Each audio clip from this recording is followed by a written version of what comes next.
കേന്ദ്രമന്ത്രി സുരേഷ് ഗോപി പരിഹസിച്ചതിൽ സങ്കടമുണ്ടെന്ന് കരുവന്നൂർ ബാങ്കിലെ നിക്ഷേപം തിരികെ കിട്ടാൻ സഹായം തേടിയ ആനന്ദവല്ലി. സുരേഷ് ഗോപി നല്ല ഒരു വാക്ക് പറഞ്ഞില്ല, പണം തിരിച്ചു കിട്ടുമെന്ന് കരുതിയാണ് കേന്ദ്രമന്ത്രിയെ സമീപിച്ചതെന്നും ആനന്ദവല്ലി പറഞ്ഞു. സുരേഷ് ഗോപിനെ കണ്ട സന്തോഷത്തിൽ ഞാൻ ചെയ്യുന്നതാ. അപ്പോൾ കോപ്പറേറ്റിലെ കാശ് എന്ന് കിട്ടുമെന്ന് ചോദിച്ചു. അപ്പം പുള്ളി പറഞ്ഞു DD-നെ കാണാനാ അല്ലെങ്കിൽ മന്ത്രിയുടെ അടുക്കേ ചെല്ലൂ എന്ന് മാത്രമേ പറയാനുള്ള ഒരു അവസരം എനിക്ക് കിട്ടിയുള്ളൂ. പക്ഷെ നല്ലൊരു വാക്കങ്ങേരി പറഞ്ഞില്ല, ഇത് കിട്ടുമെന്നാ അല്ലെങ്കിൽ കിട്ടില്ലെന്നാ ഒന്നും ആള് പറഞ്ഞില്ല. അതിനൊരു വിഷമം എനിക്കുണ്ട് പുള്ളിയോട്. നല്ല വാക്ക് പറയായിരുന്നു അങ്ങേർക്ക്. എന്താണെന്ന് വെച്ചാൽ ഞാൻ വളരെ കഷ്ടപ്പെട്ടുണ്ടാക്കിയിട്ട കാശാ. വല്ലവരുടെയൊക്കെ വീട്ടിൽ പോയി കലം കഴിയും തുണി അലക്കിയും ഒക്കെ ഇട്ട കാശാ. അങ്ങനെ സ്വരൂപൂട്ടി വെച്ച് ഇട്ടിട്ടിട്ട് ഇത്രയും കാശായതാ. നരാജ് പരശുരാം ചേരുന്നുണ്ട്. നരാജ്, വലിയ പ്രതീക്ഷയോടെ അവർ പറയുന്നത് പോലെ അവരുടെ സമ്പാദ്യമാണ്, അതിൽ വലിയ പ്രതീക്ഷയോടെയാണ് കേന്ദ്രമന്ത്രിയെ കാണാൻ കഴിഞ്ഞ ദിവസം ആ കലുങ്ക് സംവാദ പരിപാടിയിലേക്ക് അവരെത്തിയത്. അപമാനിച്ചു വിടുകയായിരുന്നു സുരേഷ് ഗോപി.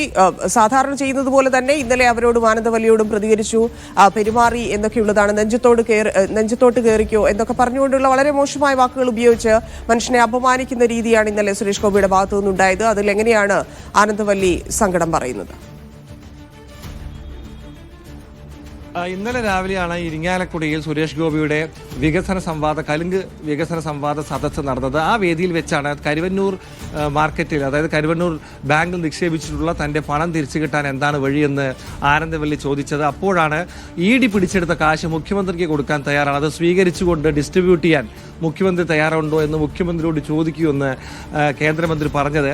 ഞാൻ എങ്ങനെയാണ് മുഖ്യമന്ത്രിയെ പോയി കാണുന്നത് സാറേ എന്ന് ചോദിച്ചപ്പോഴാണ് അതുകൊണ്ടാണല്ലോ എൻ്റെ നെഞ്ചത്തോട്ട് കയറുന്നത് എന്ന് സുരേഷ് ഗോപി പറഞ്ഞു. ഇത് സമൂഹ മാധ്യമങ്ങളിൽ വലിയ വിമർശനമാണ് കേന്ദ്രമന്ത്രിയുടെ ഈ പെരുമാറ്റത്തിനുണ്ടായത്. അതിന് പിന്നാലെയാണ് ആനന്ദവല്ലി നമ്മളോട് പ്രതികരിച്ചിരിക്കുന്നത്. ആനന്ദവല്ലി പറയുന്നത് താനൊരു നല്ല വാക്ക് പ്രതീക്ഷിച്ചാണ് അവിടെ ചെന്നത്. സുരേഷ് ഗോപിയെ കാണണം എന്നുള്ളത് ഏറെക്കാലത്തെ ആഗ്രഹമായിരുന്നു. സുരേഷ് ഗോപി വന്നതറിഞ്ഞ് അവിടെ ചെന്നു, തങ്ങളുടെ പ്രശ്നം പറഞ്ഞു. പക്ഷെ ഇങ്ങനെ അദ്ദേഹം പെരുമാറുമെന്ന് പ്രതീക്ഷിച്ചില്ല. ഒരു നല്ല വാക്ക് പറയാമായിരുന്നു എന്നാണ് ആനന്ദവല്ലി പറയുന്നത്. തൻ്റെ പ്രശ്നം കേൾക്കും, പരിഹരിക്കപ്പെടുമെന്ന് കരുതിയാണ് പോയത്. പക്ഷേ അവിടെ നടന്ന സംഭവങ്ങളിൽ സങ്കടമുണ്ട് എന്നാണ് ആനന്ദവല്ലി പറഞ്ഞത്. ആ സംഭാഷണത്തിൻ്റെ ശകലമൊക്കെ തന്നെ നമ്മൾ കഴിഞ്ഞ ദിവസങ്ങളിൽ സംപ്രേഷണം ചെയ്തിരുന്നതാണ്.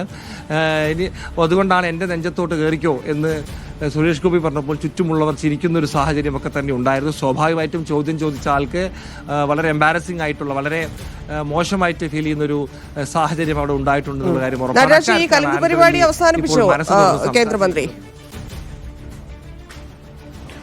കേന്ദ്രമന്ത്രിയുടെ രണ്ടാം ഘട്ട കലുങ്ക് പരിപാടിയുടെ ഷെഡ്യൂളാണ് കഴിഞ്ഞ ദിവസം നടന്നത്. അത് പൂർത്തിയായിട്ടുണ്ട്. അടുത്ത് വീണ്ടും കലുങ്ക് സംവാദ പരിപാടി നടക്കുമോ എന്ന കാര്യത്തിൽ പുതിയ അറിയിപ്പൊന്നും വന്നിട്ടില്ല. ഷെഡ്യൂളുകൾ പ്രകാരമാണ് അത് പോകുന്നത്. കഴിഞ്ഞ ദിവസങ്ങൾക്ക് മുമ്പ് ഇത്തരത്തിൽ കലുങ്ക് സംവാദ പരിപാടി നടത്തിയിരുന്നു. അതിന് തുടർച്ചയായാണ് ഇന്നലെ നടന്നത്. മറ്റ് ജില്ലകളിലും കലുങ്ക് സംവാദ ചർച്ച നടത്തുമെന്ന് കഴിഞ്ഞ ദിവസം കേന്ദ്രമന്ത്രി വിശദീകരിച്ചിട്ടുണ്ട്. ധന്യവാദം. ശരി നടരാജ്.